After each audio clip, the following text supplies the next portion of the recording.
A paz do Senhor? Amém. Mais forte, a paz do Senhor? Amém. Amém, glória a Deus, é um privilégio estar aqui. Nós estamos muito felizes, né? Já faz alguns meses que a gente está aí gerando esse filho, que é esse congresso, né? Essa conferência. E nós sabemos que muitas coisas o Senhor tem para fazer aqui, amém? Amém? Nós somos muito gratos ao Senhor pela sua vida, por você estar aqui, por você fazer parte deste mover. E eu creio que isso é só o começo, literalmente, amém? Queria agradecer aqui algumas pessoas. Queria agradecer o apóstolo Joel, a Sandra, que são os nossos pastores, os pastores que acreditam na gente. A gente faz cada loucura, mas eles acreditam em nós, né? Queria agradecer aos meus discipuladores, Adri, o Alex, né? Eles que passaram o cajado para nós, né? E hoje a gente tem esse privilégio de liderar essa rede de jovens e adolescentes. E tem tanta gente aqui que eu gostaria de agradecer. E eu queria agradecer ao Senhor pela sua vida, né? Nós temos aqui algumas pessoas muito especiais. A minha sogra está aí. Cadê ela? Ali, ó, que linda. A Bárbara, a doutora Bárbara. Cadê? Meu Deus. Quando eu vi ela aqui, eu falei, meu Deus, e ela veio com a blusa do leão. Então, gente, vocês já sabem, né, que vai cair fogo aqui em nome de Jesus, né? Aí ela traz a Valquíria, aí já sabe como vai ser, em nome de Jesus. E é muito engraçado, gente, porque já faz uns 3 dias que eu não durmo direito, né, amor? Tanto que, gente, eu tenho ido dormir na sala, porque eu não consigo dormir no quarto. Aí eu fui, acorda, o que está acontecendo? Alguns dias, assim, meditando, e ontem foi engraçado que a Lelê falou assim, as palavras dela podem falhar, mas que as suas não falhem. Eu fiquei até muito tarde, terminando a ministração, aí eu mudei um monte de coisa, aí eu me mandei por e-mail. Acho que com sono, gente, eu nem vi, que eu não me mandei a versão final. Aí eu falei, Jesus Cristo, então eu creio que se as minhas palavras falharem, é Ele que está no controle, amém? E é engraçado, porque quando a gente se prepara para ministrar, a gente fica com o coração assim, em chamas, né? A gente fala assim, porque... E aí eu abri minhas perguntinhas lá no Instagram essa semana, e um monte de gente, eu quero ver você pregar. E eu, não. Eu fico mais nervosa. A Adri essa semana perguntou, o que eu posso te fazer? O que eu posso fazer para te ajudar? Eu falei, você quer pregar no meu lugar? Aí ela não aceitou, gente. Mas tudo bem. Então, como ela não aceitou, estamos aqui. Eu falei para ela, então já que você não aceitou, eu mostrei para ela minha ministração. E aquilo estava queimando tanto dentro de mim, porque a gente quer muito passar aquilo que o Senhor fala com a gente. E o Senhor falou muito comigo nessa palavra, o Senhor tem ministrado muito comigo. Eu creio que é algo muito simples, algo muito até básico para nós que estamos aqui, para nós que temos Jesus, para nós que somos cristãos. Mas eu creio que é do Senhor para nós. E eu queria contar com a ajuda de vocês, porque às vezes a gente está aqui em cima e Deus falou tanta coisa para a gente que parece que a gente não está conseguindo passar na mesma dimensão daquilo que Deus falou pra gente. Então eu queria pedir que vocês, né, interajam comigo quando eu falar, quando eu contar uma piada. Vocês, por favor, deem risada. Cadê o Zanin? Por favor, solta os meu Deus aí. Isso, porque aí eu vou entender que está fluindo, que vocês estão entendendo na mesma dimensão que o Espírito Santo está falando comigo, amém? Essa daí também serve. Qualquer situação que eu para entender, gente, amém? E eu também queria fazer um convite, não só para a minha ministração, mas para todas as ministrações aqui. Nós oramos muito, né? A equipe, a liderança sabe do sacrifício que foi para trazer cada uma das pessoas que está neste lugar. Que vai vir aqui os 4 dias. E nós cremos que vai vir quem o Senhor quer que venha. Então, são homens, são mulheres de Deus, são homens, são mulheres de Deus que foram enviados especialmente para este tempo. Então, não fique em todo o apelo, venha para frente. Receba do altar. Não existe nada de místico em vir para cá, gente. Mas quando a gente vem para cá, a gente se rende ao Senhor. Porque daqui flui, do altar flui o poder dele. Não é isso que vai mudar a sua vida, mas se renda. Você já está aqui. Não sei se você veio só porque a gente ficou fazendo 1000 stories no Instagram. Se você não aguentava mais falar de ouvir o Wake. Mas já que você está aqui, aproveite cada segundo. Se desconecte. E aproveite cada segundo que você está aqui, amém? E o tema da palavra hoje já está aí? A revolução da salvação. E o texto base está em 2 Pedro 3. Eu vou ler devagar, mas acho que vocês vão acompanhar aí no painel, porque eu vou ler o capítulo inteiro. E diz assim Pedro, diz a carta de Pedro: Amados, esta é agora a segunda carta que lhes escrevo. Em ambos quero despertar com essas lembranças a sua mente sincera, para que vocês se lembrem das palavras proferidas no passado pelos santos profetas e do mandamento de nosso Senhor e Salvador, que os apóstolos de vocês lhes ensinaram. Antes de tudo, saibam que, nos últimos dias, surgirão escarnecedores, zombando e seguindo as suas próprias paixões. Eles dirão: o que houve com a promessa da sua vinda?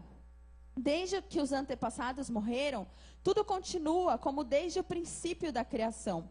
Mas eles deliberadamente se esquecem que há muito tempo, pela palavra de Deus, existiam céus e terra, esta formada da água e pela água. E pela água, o mundo daquele tempo foi submerso e destruído.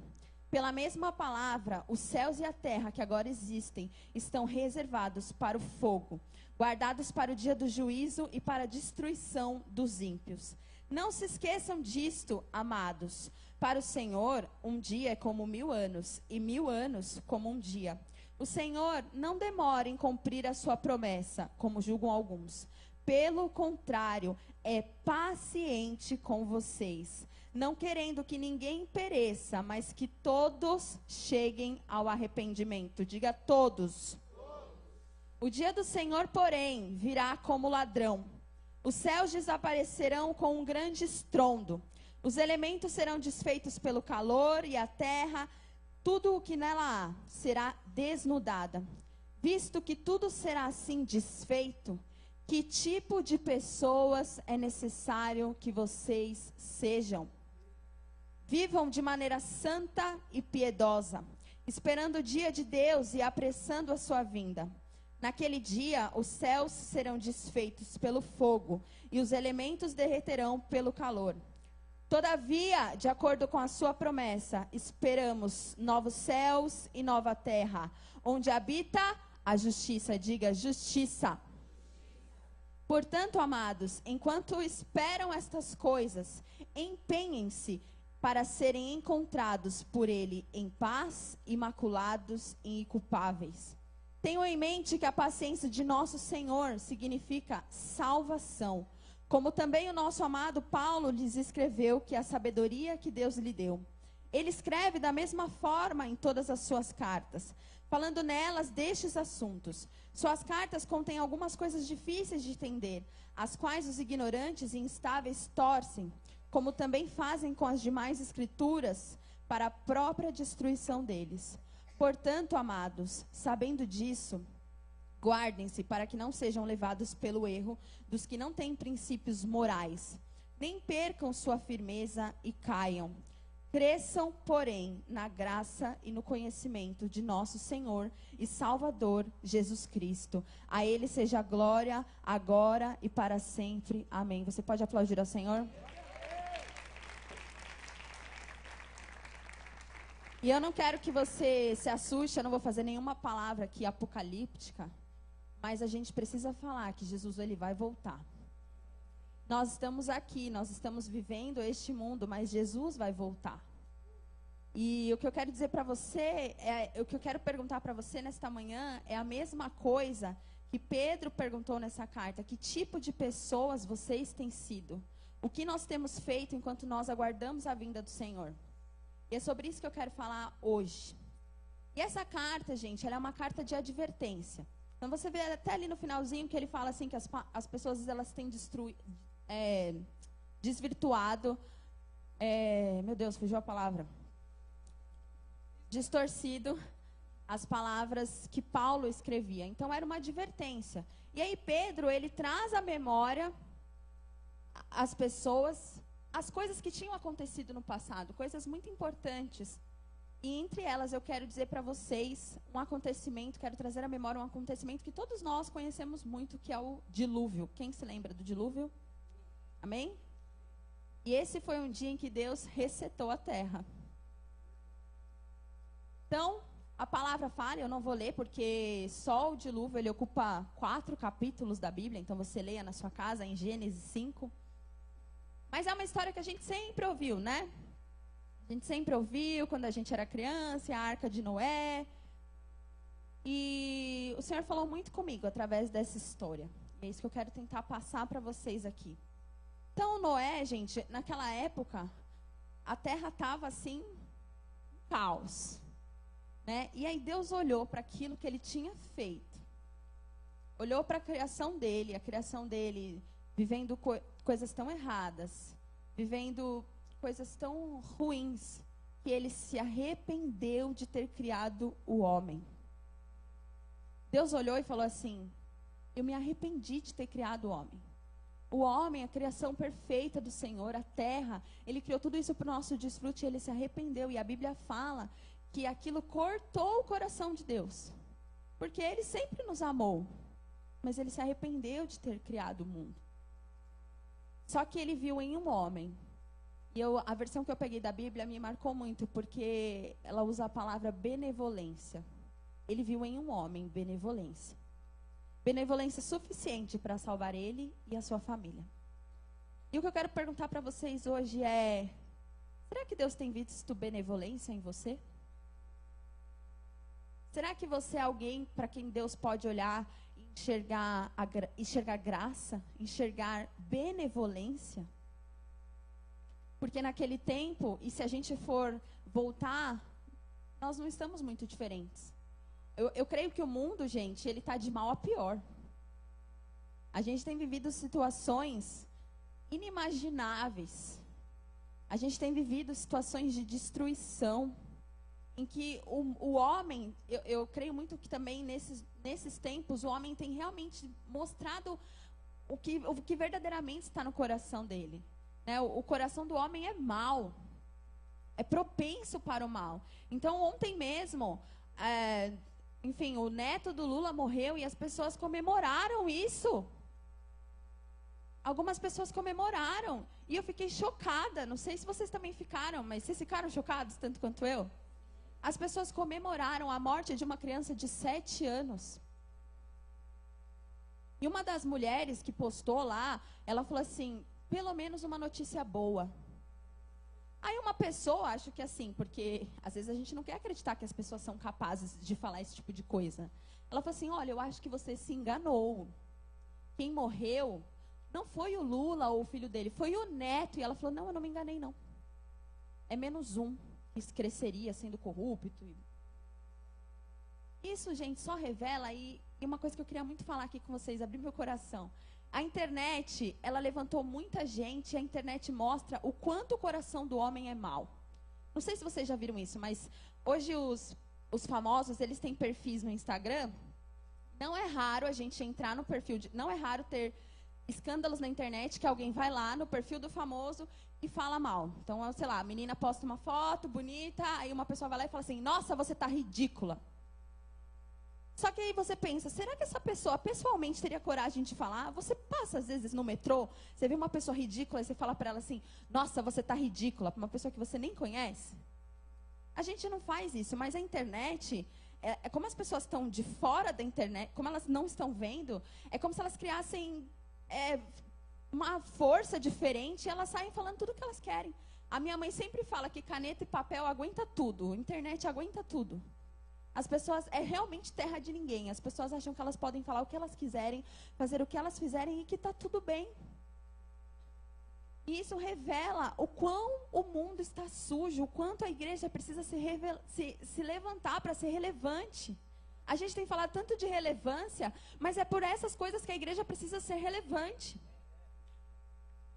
Gente, e essa história da internet, eu vou abrir meu coração aqui. Eu tenho uma colega que é muito engraçado o quanto ela é uma pessoa na internet e quanto ela é uma pessoa ao vivo. Lembra? Ela é uma pessoa assim que na internet você vê, ela faz stories e tal, e ao vivo, gente, ela é uma pessoa que mal consegue se comunicar. Ela é bem seca ao vivo, sabe? Ela fala assim, e tipo, ela parece outra pessoa na internet. E foi muito engraçado, nessas eleições, eu fiquei muito brava, gente. E eu não quero aqui colocar meu posicionamento político longe de mim. Mas, porque a gente viu o quão o homem pode ser ruim. Vocês também não sentiram isso? foi um escândalo. Né? Todo mundo brigou, teve gente que desfez família, gente. E aí ela ficava postando muito. Ela é uma menina que ela abraça muitas causas, o que eu acho maravilhoso, né? Ela abraça causas feministas, ela abraça causas contra o racismo, eu acho isso muito válido. Mas sabe o que eu percebi nas eleições? Eu não sei vocês, mas a gente tem, hoje em dia, muita gente que fala muito e faz pouco. Então, muita gente postando textões, muita gente postando 1000 coisas e não fazendo nada. E aí eu vou confessar para vocês um pecado. As coisas que ela falava me deixavam brava. Porque eu falava assim, o que ela faz para mudar a vida de alguém? E aí, gente, eu vou confessar meu pecado. Algumas meninas sabem que eu fiz. Eu falei assim, bom, porque ela se diz cristã, né? Aí eu falei, eu acho legal ela abraçar essas causas, mas eu nunca vi ela fazendo nada, nunca vi ela na igreja. E a igreja tem tanto trabalho social, né? Um lugar para ter trabalho é a igreja, não é, gente? Você não precisa procurar, você vem aqui, tem muito trabalho. Eu falava, meu Deus, por que ela não se encontra? Por que ela não faz algo? Aí eu perguntei para ela assim, eu confesso, gente, o começo foi com uma motivação errada, confesso. Vocês sabem que eu abro meu coração aqui, falo da minha vida, né? Aí eu falei para ela assim, eu falei, nossa, você abraça tantas causas, me fala o nome dos lugares que você ajuda, eu quero conhecer. Você vai em algum lugar, né, você fala tanto, porque eu conheço, gente, eu conheço pessoas feministas que fazem trabalhos nos presídios, porque eu acho que você tem que lutar lutas e você tem que encontrar sentido para suas lutas. E aí ela falou assim, eu não faço nada ainda, é o desejo do meu coração, mas como eu trabalho, eu não faço nada. Aí eu só me lembrei de mim. Eu falei assim, Jesus Cristo, trabalho 14 horas, tenho minha vida e tô lá na igreja servindo ao Senhor, fazendo a diferença na vida de algumas pessoas, então é muito fácil mesmo ficar postando textões e não fazer nada. E aí eu ministrei muito com ela aí eu falei para ela, eu falei assim, olha, com todo respeito à nossa amizade, nós nos conhecemos há muitos anos, eu acho que você deveria se envolver mais na sua igreja local, buscar coisas para fazer. Eu acho que você deveria encontrar sentido para as lutas que você tem lutado. Falei para ela isso. Falei para ela, gente, as meninas estão aí, as Luz. Falei para ela porque ela vive propagando coisas do racismo. E eu acho que tem que ser assim mesmo. Mas, gente, ela é mais clara do que eu. E aí eu falei para ela, eu falei da Noemi, falei da Luciene, da Luana, da Nete. Ninguém sabe aqui o que elas passam de racismo. Mas ninguém nunca viu elas choramingando nessa igreja. Pelo contrário, eu tenho visto elas entrarem em lugares onde ninguém tem entrado. E aí eu falei disso para ela. Falei para ela do projeto do Nick Billman. Porque ele pega, vocês vão ouvir, e, gente, é incrível. Nós estamos com o nosso coração muito feliz de trazer esse homem de Deus aqui, porque ele salvou, ele tem trabalhado, gente, um americano. Tinha tudo para viver a sua vida maravilhosa lá nos Estados Unidos, tudo que a gente queria, né? E ele está aqui no Nordeste, salvando meninas da prostituição. E aí eu falei de tudo isso para ela. Eu falei, você precisa encontrar sentido para as lutas que você tem lutado. E nós precisamos, é por isso que nós precisamos entender que a igreja, ela precisa ser inconformada. Porque existem muitos rebeldes por aí, gente. E entre ser um rebelde e um inconformado, você tem que ser um inconformado. Porque o inconformado, ele muda a situação. O rebelde não. O rebelde grita. O que mais tem hoje é rebelde sem causa. A pessoa que grita, fala, e tem que falar mesmo. Mas você tem que fazer e falar. E a igreja precisa ser isso. Nós precisamos ser relevantes. E nessa mesma época, um amigo meu veio me procurar. E, gente, de novo, eu não quero ficar falando da minha posição política, não é o intuito. E ele veio me procurar assim, bravo. Ele falou assim, não, eu quero ouvir o que você tem a dizer sobre isso, porque você é a única crente cristã. A única crente sensata que eu conheço. Achei legal. Mas assim, eu me coloquei numa posição que eu não queria brigar com ninguém de política nessas eleições. E foi engraçado porque ele me mandou mensagens, eu estava de férias. Né, amor? Aí eu, ai meu Deus. Aí eu falava para ele assim, não, fique em paz, eu não quero. E ele continuou. E aí ele falou muito bravo assim, eu queria entender por que as pessoas têm essa relação com seus pastores. Por quê? Qual era a indignação dele? Muitos pastores, vocês sabem, não é segredo, levantaram a bandeira de um partido. E os pastores pediram expressamente para que a igreja votasse nesse candidato. E, de novo, aqui eu não vou discutir nada disso, até porque as eleições já passaram, Inês é morta e vida que segue, amém? Mas eu quero dizer para vocês que a igreja fez isso, e ele ficava inconformado, porque na cabeça dele, como que pode um pastor falar isso e as pessoas aceitarem? E ele falou assim, eu queria entender a dependência que as pessoas têm dos seus pastores. E aí eu falei para ele, eu falei assim, olha, na minha igreja, o meu pastor não subiu no púlpito, não falou nada para votar em ninguém. Mas, o que eu quero te dizer é que sim, talvez algumas pessoas estejam influenciadas, mas é porque a igreja, ela transforma vidas. Você cresceu num lar maravilhoso. Você, bom menino, bom moço, boa escola, boa faculdade. Mas a igreja, ela entra em lugares onde ninguém quer entrar. Muitos trabalhos cristãos começam na favela. Se você for em qualquer favela, o que você mais vai ver lá é a igreja. Porque são pastores que se dedicam a ir nesses lugares. E eu falei para ele, eu falei assim, lá na igreja, e eu vivo isso com o meu marido, são pastores que acolhem pessoas, pessoas que nunca tiveram um referencial de pai. Vem nos seus pastores referenciais de pai. É na igreja que, como a gente já viveu, em que duas pessoas, duas meninas, conseguiam conviver no mesmo lugar, na mesma célula, e o pai de uma tinha assassinado o pai da outra. Então esse é o papel da igreja. Então a gente precisa parar de achar que a gente vai ficar discutindo. Porque a gente precisa, na verdade, continuar fazendo o que a gente sempre fez. É entrando nas favelas, é entrando onde ninguém quer entrar. E parar de discutir, porque é isso que a gente faz, a gente influencia a nossa geração. Então eu até entendi a indignação dele. Mas eu respondi isso porque a gente foi tão massacrado nessas eleições, as pessoas só viram o lado ruim dos cristãos. Mas ninguém viu o trabalho que a gente faz. O trabalho que a gente faz. E aqui eu sei que tem muitos jovens aqui, que por meio da igreja, hoje são universitários, eu sou uma delas. São universitários,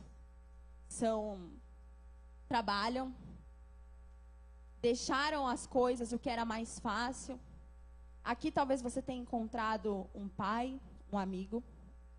Esse é o trabalho da igreja. Então, é um convite meu, isso com base nas minhas experiências pessoais. Não fique discutindo ao vento. Faça a sua parte como filho de Deus. Porque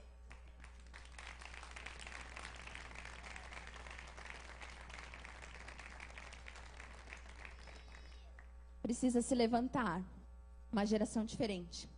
E, gente, continuando para dizer que o mundo está ruim. Existe tanta iniquidade.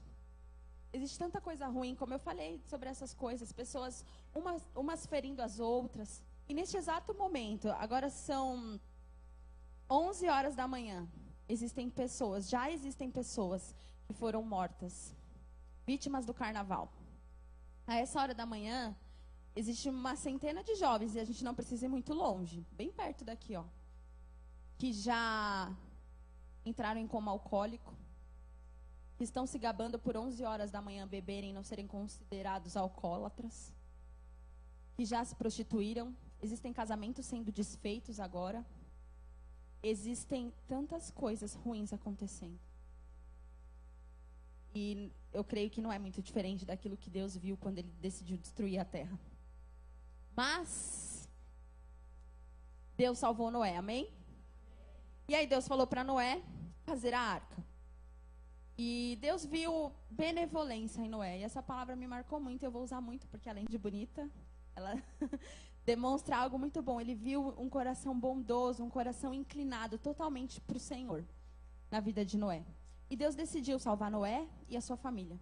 E aí Deus mandou Noé fazer a arca. E, enfim, a história você já conhece, era uma arca gigante, uma coisa assim que era pura revelação de Deus, gente. Porque imagina naquele tempo construir aquilo sem tantas ferramentas, sem ter uma referência do que tinha sido antes. Foi pura revelação de Deus. E Noé construiu a arca, entrou na arca com a sua família, com alguns animais, e a chuva veio. E toda a criação foi destruída. tudo que Deus tinha criado, tudo aquilo que a gente aprendeu em 7 dias, né, 6 dias, e no 7º ele descansou, foi destruído. E aí a palavra fala, então, que Deus, então, se lembrou de Noé. E as portas do céu se fecharam. A criação estava destruída. Noé, não.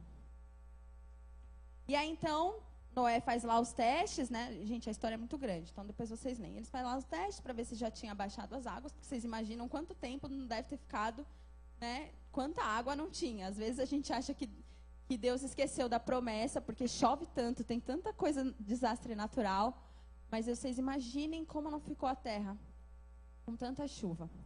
E aí, quando Noé viu, então, que já podia descer da arca, que as águas já tinham baixado, Deus fala: saia da arca, você e sua mulher, seus filhos e as mulheres deles. Faça que saiam também todos os animais que estão com você, as aves, os grandes animais, os pequenos que se movem rente ao chão.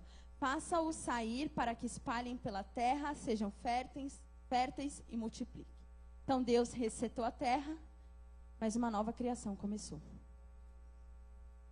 E aí, gente, Noé saiu da arca.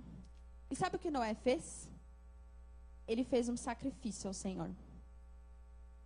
Ele fez um sacrifício, construiu um altar dedicado ao Senhor. E aí a palavra fala que Deus viu, que Deus sentiu um aroma com o sacrifício de Noé. E então ele decidiu que ele não mais destruiria a terra daquela maneira, e nem os seres que habitam na terra. E nós vivemos sobre isso hoje. Nós estamos vivendo neste tempo. E o que Pedro nos ensina nesse texto que nós lemos lá no início, ele está trazendo à memória ao povo essa situação, mas ele diz que virá o último dia, porque Jesus virá nos buscar. Né? Nós estamos no mundo, mas nós não somos do mundo. Amém? O Senhor virá nos buscar e nós viveremos na glória, e a gente não vai ter que mais fazer nada, não vai ter que trabalhar, gente. Olha que legal. Não vai ter que estudar, a gente só vai ficar, sabe aquelas coisas que a gente fala assim: nossa, vigília, uma coisa só, vou pedir, deixa eu ficar todos os dias da minha vida. Vai chegar esse dia. Amém? Que você vai ficar lá todos os dias da sua vida. Mas, enquanto esse dia não vem, o que Pedro nos ensina é que o Senhor é paciente conosco. E logo depois, ele mesmo ensina que a paciência do Senhor é a salvação dele. Jesus Cristo nos salvou, amém? E aqui eu quero contar uma história para vocês. Eu gosto muito de contar histórias, vocês já perceberam, né? Meu Deus. Dani Garres está... Gente, é porque a gente brinca que a Dani é muito desastrada. Então, quando a gente tropeça assim, a gente sempre fala que é o nome dela. A gente está falando. Mas eu queria contar uma história para vocês. E a Lau falou uma coisa essa semana na Escola Bíblica. Quem assistiu a Escola Bíblica? De oração, né? Foi demais, não foi? Se você não assistiu, acompanhe no nosso Face a live que está lá salva. E ela falou uma coisa, né? Depois da oração, eu falei: Lau, que incrível. Ela falou assim: eu que agradeço a oportunidade. O Senhor me trouxe à memória coisas tão valorosas, do quanto eu já busquei, de tantas coisas que eu já recebi enquanto eu vivia tempo de oração com Ele. E essa história que eu vou contar aqui agora foi exatamente isso para mim. Foi o Senhor me trazendo à memória o quão poderoso é o nome dele. E eu quero que vocês sintam o mesmo que eu senti quando eu li, amém? Eu li um livro que mudou a minha vida. Ele é um livro secular. Eu já indiquei para muitas pessoas que caminham comigo já. A Gé até já falei para ela, um monte de gente. E aí eu falei assim, é um livro que mudou a minha vida. Eu decidi ler, gente, porque eu queria fazer dieta. Confesso. E eu falei assim, bom, eu preciso conseguir fazer alguma coisa diferente. Eu li esse livro. O nome dele é O Poder do Hábito. Alguém já leu? Só a Mills? Quem mais? Carol. É muito bom, é um best-seller. Ele não é um livro cristão, mas ele não tem nada de que o recrimine, o abomine. E é um livro muito bom. Ele mudou a minha vida. Porque ele não é um livro que fala assim, 20 passos para você mudar os seus hábitos. Não. Ele é um livro que ensina como funcionam os hábitos na sua cabeça, na sua mente. E aí, quando você entende como funcionam os hábitos, você então consegue mudar os seus hábitos. porque você entende como eles funcionam.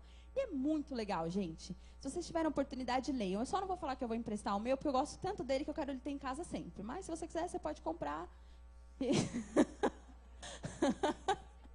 Que vai ser bênção na sua vida, porque ele é daquele tipo de livro para você ter na cabeceira, para você sempre consultar quando você tiver dúvidas. Ele é um livro assim. E aí, gente, esse livro, ele traz uma história muito legal. E eu queria contar para vocês. Ele conta a história de um homem chamado Bill Wilson. Alguém já ouviu falar esse nome? Já ouviu falar? Tá bom, então não dá spoiler. Bill Wilson, gente, era um homem, foi um jovem, e ele começou a beber aos 22 anos. Em eventos sociais, tal, ele começou a beber. Quando ele se deu conta, ele já era um alcoólatra. Bebia sem parar, vivia uma vida de bebedeira, já estava com seu casamento de mal a pior. E aí um dia, ele foi visitar um amigo dele. E aí, como sempre, todo mundo bebia, era oferecido drink. Aí ele chegou e o amigo dele ofereceu para ele um suco. Ele achou estranho, falou assim, um suco? Mas o que está acontecendo? E aí o moço olhou para ele e falou assim, já faz 2 meses que eu estou sóbrio. Aí ele falou assim, mas como você conseguiu isso? Porque até então ele já tinha tentado lutar contra o álcool, tentado fazer outras coisas e ele não tinha conseguido. Aí ele falou assim, ele respondeu para ele, eu tenho uma religião, eu acredito em Deus. Aí na cabeça dele falou assim, ficou mais maluco do que quando bebia. Como assim, tenho religião? Aí eles conversaram de Deus, inferno, e ele saiu de lá com a impressão de que assim, o cara tá maluco, malucão, assim, melhor eu continuar aqui na minha bebida. Enfim, a vida do Bill Wilson continuou, ele estava assim com o casamento destruído, a vida dele destruída, e aí ele foi procurar um tratamento, ele se internou no lugar, e naquela época estavam usando algumas drogas, alguns alucinógenos, para fazer a pessoa perder a dependência química, gente, porque alcoolismo é doença, tá? Sei que a gente pensa, mas é uma doença, uma dependência. E ele estava tomando, e era um alucinógeno, e ele voltava, perdia a consciência, voltava, perdia a consciência, aquilo estava fazendo muito mal para ele. E aí, então, aconteceu algo, e isso é contado em vários porões, em vários lugares, em várias igrejas, que ele falou assim, bom, se existe esse tal de Deus, que esse meu amigo falou, que ele faça alguma coisa, eu estou disposto a fazer qualquer coisa, eu estou disposto a fazer qualquer coisa. E eu vou ler para vocês na íntegra o que ele falou. Ele diz assim, quando ele falou isso, eu estou disposto a fazer qualquer coisa. Neste instante, como ele escreveu, depois uma luz branca inundou seu quarto. A dor passou e ele sentiu como se estivesse no cume de uma montanha. E estava soprando um vento que não era de ar, mas era de espírito. E então me veio a revelação súbita de que eu era um homem livre. Lentamente o êxtase foi diminuindo. Fiquei deitado na cama, mas agora por um tempo eu estava em outro mundo, um novo mundo de consciência. Depois desse dia, durante os 39 anos, 39 ou 36? 36 anos em que Bill Wilson ficou vivo, nunca mais ele colocou um gole de álcool na sua boca. E ele foi o homem que foi usado para fundar e disseminar o Alcoólicos Anônimos. Ele era agnóstico. E Deus, um homem que já tinha procurado todo tipo de tratamento, foi mudado porque ele recebeu a visitação de Deus. E aí as pessoas, gente, e o Bill Wilson, ele fundou o Alcoólicos Anônimos. Alguém já ouviu falar nos passos dos Alcoólicos Anônimos? Não? Alguém já? Eles têm 12 passos que as pessoas seguem. E é muito legal, gente. Quando eu li isso, eu fiquei assim, eu queria contar para todo mundo. Ele escreveu esses passos em uma noite que ele estava sentado. E ele não procurou nenhuma ajuda psicológica, ele não procurou nenhuma ajuda médica. Ele escreveu 12 passos. E sabe por que são 12 passos? Porque nós temos 12 apóstolos. E, gente, dos 12 passos, 7 passos falam de Deus. E eu vou ler algum. Não está aqui, está no outro bolso, mas eu falei que tinha mudado, eu ia ler. Mas dos 12 passos, 7 falam de Deus. Inclusive, reconhecer que Deus é o nosso Senhor e Salvador. Deus não precisa de ciência para ser explicado. Na verdade, ele não cabe na explicação científica. E, gente, durante muito tempo ficou se questionando os princípios dos Alcoólicos Anônimos, porque eles foram transformados na maior instituição de mudanças de hábito do mundo. Com 12 passos, sendo que 7 falam de Deus. E aí, as pessoas não, assim, os estudantes, os estudiosos de Harvard não entendiam como funcionava, porque, assim, não tinha muita explicação, entende? Imagina, 12 passos, procurem depois na internet os 12 passos. E não tinha muita explicação, eles tentavam entender, até que eles foram observando muitas pessoas. E aí, agora eu quero contar uma segunda história para vocês, que também está no livro, que é a história do John. Então, o Alcoólicos Anônimos, hoje, ele é uma instituição que ele muda o hábito das pessoas. E o que acontece? Além de reconhecer Deus, todo o ensinamento lá falado é você transformar o hábito que te fazia beber para você não beber. Então, é isso que eles fazem. Você pega as suas deixas, aquilo que te faz beber, você busca uma outra recompensa e aí o seu hábito é mudado. Então, você não precisa beber para receber aquilo. Deu para entender? E eles descobriram. E aí o John seguiu todos esses passos e ele ficou sóbrio durante 13 anos. E aí, num determinado... Então, eles descobriram que sim, quando você muda o hábito das pessoas, elas são capazes quando você muda o que faz a pessoa fazer aquilo, sentir aquilo, você é capaz de mudar o hábito de alguém. Certo? Eles descobriram isso, então o John tinha mudado os seus hábitos, até que um dia ele recebeu uma ligação. A ligação de que sua mãe estava com câncer. E aí, naquele dia, a primeira coisa que ele fez foi procurar um bar e ele bebeu nos 2 anos seguintes. E aí, nós descobrimos que se eu mudar o hábito de uma pessoa, ele conseguiria ficar sem beber. Mas por que ele não conseguiu permanecer quando ele foi submetido a uma situação de estresse? E aí, eu vou ler o trecho que o livro fala, gente, porque é incrível. Pesquisadores descobriram que o segredo para vencer era Deus. Porque só permanecia, a pessoa só conseguia vencer, os maiores índices são daqueles que tinham fé, que acreditavam em Deus. E aí o livro, na verdade, todo esse capítulo é dedicado a dizer sobre a mudança de ouro do hábito, que é você acreditar que existe algo superior a você. E então você consegue mudar os seus hábitos para sempre. E aí o John falou que assim...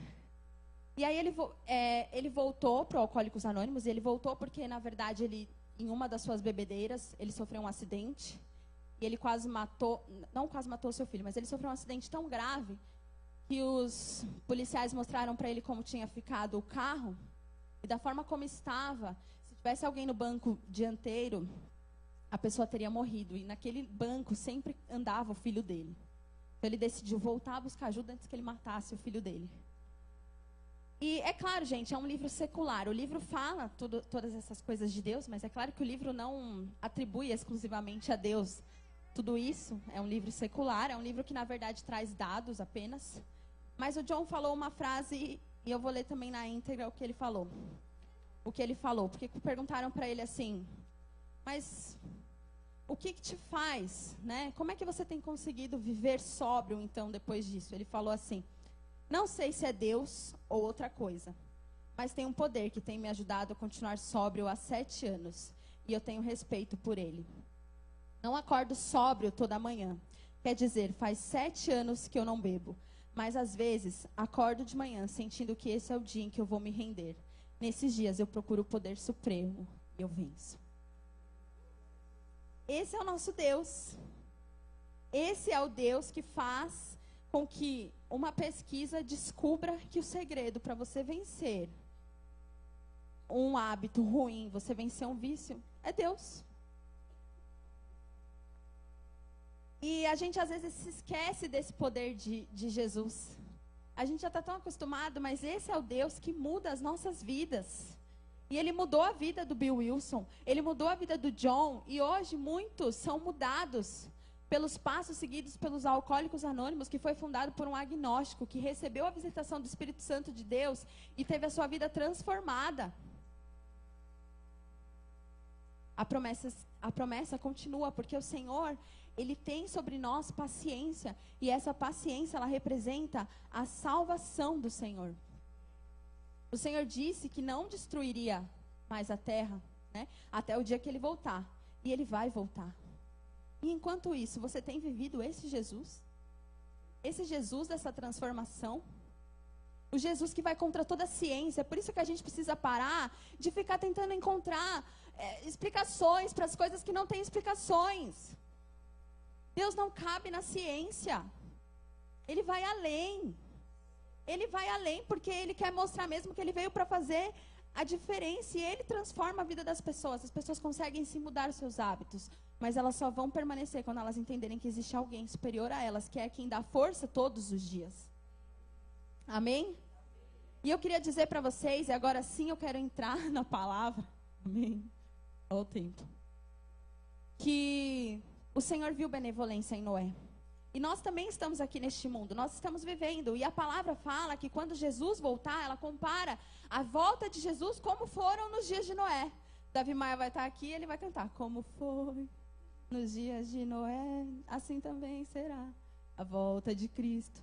Vai ser como Noé, gente, porque na época as pessoas não sabiam que viria a chuva.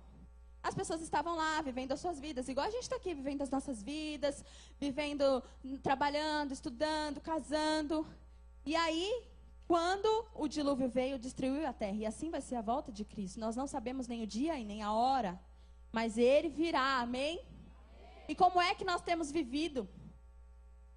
Gente, quando Noé desceu da arca, quando ele foi salvo pelo Senhor, a palavra fala que ele fez um sacrifício ao Senhor. E aí eu quero entrar no texto de Romanos 12, 1, 2, que eu espero que vocês já saibam de cor, amém? Que diz assim, ó: rogo-vos, pois, irmãos, pela compaixão de Deus, que apresentei vossos corpos em sacrifício vivo, santo e agradável a Deus, que é o vosso culto racional. E não sedes conformados com este mundo, mas sede transformados pela renovação do vosso entendimento, para que experimenteis qual seja a boa, agradável e perfeita vontade de Deus. Quando Deus livrou Noé, Noé fez o sacrifício, ele já estava salvo, ele já estava em terra. Inclusive Deus já tinha falado, sai da arca e se multiplica. Mas ainda assim ele fez um sacrifício ao Senhor, porque Noé era benevolente. Noé tinha a benevolência do Senhor e ele fez um sacrifício ao Senhor.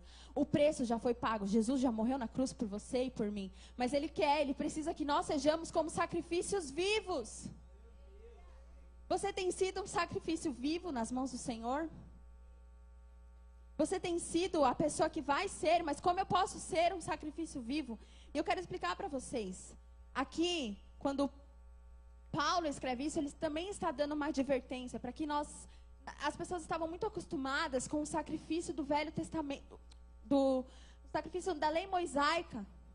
E aí, Paulo está ensinando que nós temos que ter um sacrifício vivo, um sacrifício do nosso corpo, nós nos entregarmos. Ele não estava falando de eu pegar um animal e ir lá matar, mas eu me entregar inteiramente ao Senhor.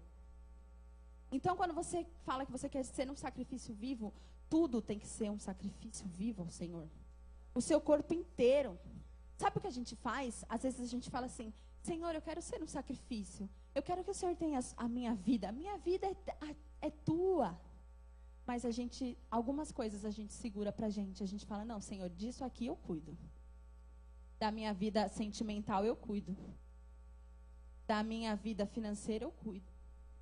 Mas o Senhor, Ele quer o seu sacrifício por completo.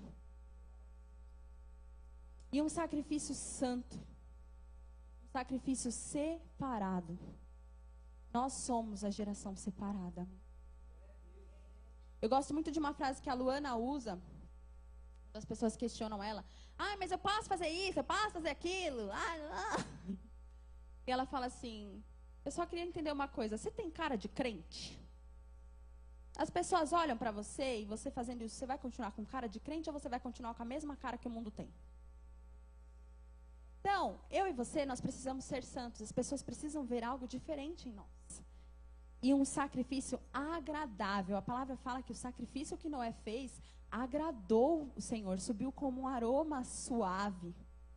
O seu sacrifício ele tem que ser agradável. É por isso que Paulo fala que nos apresentemos. Você tem que escolher se apresentar. Eu sei que talvez você já esteja aqui pelo hábito, mas Deus pode transformar isso, amém? Que você esteja aqui porque tem que vir, porque todo mundo ficou falando que é para vir para o Wake. Que o pessoal te ameaçou de morte se você não viesse. O pessoal te ameaçou te expulsar da igreja, dos ministérios. Brincadeira, gente. Mas foi quase isso, tô brincando.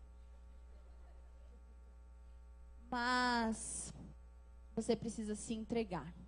É por isso que, eu não sei o que te motivou a estar aqui, mas esteja com o coração tão aberto para receber tudo aquilo que Deus vai fazer. E como nós podemos, então, ser um sacrifício vivo? Como é isso na prática? Quando eu não, e aí vem o segundo versículo, e não sedes conformados com este mundo, mas sede transformados pela renovação do vosso entendimento, para que experimenteis qual seja a boa, agradável e perfeita vontade de Deus. Eu sou um sacrifício vivo diante do Senhor quando eu não me conformo com este mundo. Quando eu olho para este mundo, eu falo, não pode ficar assim, eu preciso fazer alguma coisa. Mais só do que escrever, gente. Mais só do que falar, mas eu preciso fazer alguma coisa. E a palavra fala em 2 Pedro 3:5, que Noé, ele era pregoeiro da justiça. Naquele tempo. E o Senhor quer levantar aqui pregoeiros da justiça. O Senhor quer levantar porque hoje nós não temos a missão apenas de nos guardarmos como Noé fez, mas nós precisamos transformar este mundo. Porque virá o dia. E nós precisamos nos empenhar em transformar este mundo. E eu quero dizer para você que para você ser pregoeiro da justiça, você precisa ser cheio do Espírito Santo. Sabe por quê? Porque a palavra diz, em João 16, 7, 8, todavia digo-vos a verdade, que vos convém que eu vá, porque se eu não for, o Consolador não virá a nós.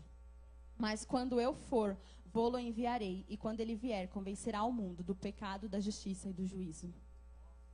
Quem convence o mundo do pecado é o Espírito Santo. Você precisa ser salvo. Você precisa ser um pregoeiro da justiça. Você precisa ser cheio do Espírito Santo. E você vai ser cheio do Espírito Santo quando você entender que o Espírito Santo não é só um fluir, não é só alguém que te enche e depois ele vai embora, mas ele habita em você. E como uma vez eu já preguei, o Senhor me trouxe à memória essa palavra. Quando nós recebemos o Senhor Jesus Cristo nas nossas vidas, nós temos 3 escolhas. A primeira é olhar para os milagres de Jesus, olhar para Jesus e ver os milagres que Ele fez nas nossas vidas. Eu sei que muitos aqui, se eu pedisse para contar um milagre, muitos teriam muitas histórias para contar de milagre. E você pode viver dos milagres de Jesus. Você pode viver contando os feitos que Ele fez, os grandes feitos que Ele fez na sua vida. Você também pode viver amando o sacrifício de Jesus. Quem aqui é apaixonado pela cruz? Eu sou apaixonada pela cruz. Nós podemos viver apaixonados pelo sacrifício de Jesus. Apaixonados porque Ele se entregou, porque Ele é o amor que se entregou por nós.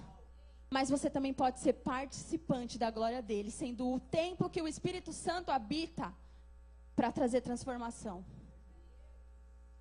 Porque é o Espírito Santo que habita em você que vai convencer o mundo do pecado, da justiça e do juízo. Então, é assim que nós vamos transformar o mundo. Quando nós entendermos que é o Espírito Santo que convence do pecado, da justiça e do juízo. E eu queria perguntar para vocês, qual tem sido a sua motivação para ser cheio do Espírito Santo? É muito bom rodopiar. É muito bom falar em línguas, profetizar. Mas será que o Espírito Santo tem te convencido da justiça, do pecado? Porque é para isso que Ele veio. E quando Ele nos convence da justiça, do pecado e do juízo, nós somos transformados. Nós conseguimos transformar o mundo e nós vivemos a boa, perfeita e agradável vontade do Senhor. E eu queria fazer um convite para vocês. Nós vamos clamar pelo derramar do Espírito Santo. Tranquilos. Mas nós precisamos entender que a salvação em Cristo Jesus é que nos transforma. E o Espírito que habita em nós transforma o mundo. Você precisa ser cheio do Espírito Santo. Mas o seu encher, ele tem que ter um propósito. Ele tem que ter um propósito. Porque senão o que você está sentindo é só uma sensação. De sensação, o mundo está cheio. Inclusive, cada dia mais desenvolvem mais e mais drogas, alucinógenos, para que as pessoas sintam coisas que as elevem a um estado de espírito diferente. Na verdade, é isso que muitas pessoas buscam na bebida, nas drogas. Já ouvi de muita gente que elas não gostam de beber, porque a bebida em si é ruim, mas elas gostam da sensação que a bebida traz. E é por isso que nós precisamos ser cheios do Espírito Santo. E quando nós formos cheios do Espírito Santo, o Espírito Santo que habita em nós convencerá o mundo do pecado, da justiça e do juízo. É por isso que a gente não tem que ficar brigando, gente. Eu sei que talvez a igreja como um todo, especialmente no passado, incutiu muitas coisas na nossa cabeça, fez com que a gente pensasse muito, com que as coisas fossem muito proibidas, e a gente parece que tinha se esquecido, porque é o Espírito Santo que faz. Ou vocês acham que foi quem que transformou a vida do Bill Johnson em uma noite? Foi o Espírito Santo. É o Espírito Santo que convence todos os dias do pecado, da justiça e do juízo.